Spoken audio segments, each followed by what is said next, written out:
740 pacient prekur nga COVID-19 po trajtohen për të gjitha klinikat e shërbimit spitalor klinik universitar të Kosovës dhe spitalet rajonale. Kështu deklaroi drejtori i SKUK-s Falbon Krasniqi në një intervistë për RTK-n. Krasniqi vën theks se vetëm në 2 javët e fundit janë regjistruar mbi 200 pacient që kërkojnë trajtim klinik.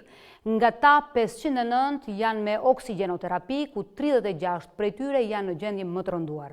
Krasniqi foli edhe për kapacitetet e SKUK-s dhe terapisë që disponojnë. Për detaje, ndiqni pjesë të intervistës.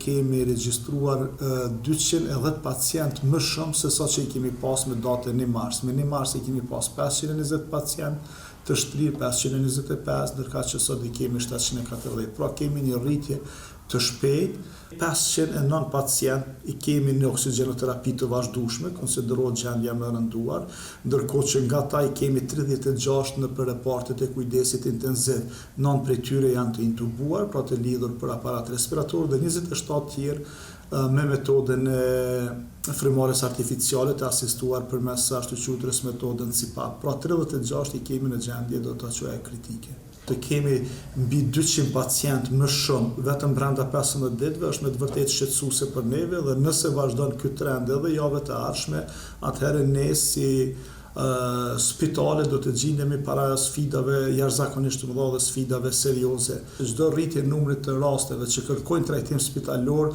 do të cënojë shërbimet e tjera. Ne nuk kemi spitale rezervë për pacientët me Covid. A kemi probleme me oksigjenin?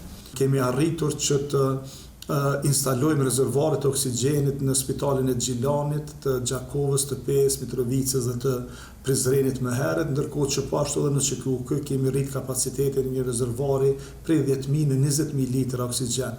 Praktikisht brenda këtyre 5 muajve kemi bërë investime në këtë sistem të oksigjenit shumë afatgjatë, ndoshta për 50 vitet e ardhshme. Me përjashtim të remdesivirit që pacientët ende vazhdojnë ta blejnë pasi Ministria e Shëndetësisë nuk ka përmbyllur procedurat e blerjes së këtij bari, shumicën e banave të tjera që përdoren, pra që janë në udhërfyes të protokollit klinik, tani kemi në dispozicion. Me mjek që ndrojmë relativisht mirë, ndërkohë që kemi ende nevoja shumë të mëdha për numër të infermierëve, dhe ne kemi bërë kërkesë në Ministrinë e Shëndetësisë dhe në qeveri që të na lejotë ose të na ndihmojnë me rekrutimin e stafit infermieror të ri, pasi me të vërtetë nevojat për infermier janë shumë të mëdha.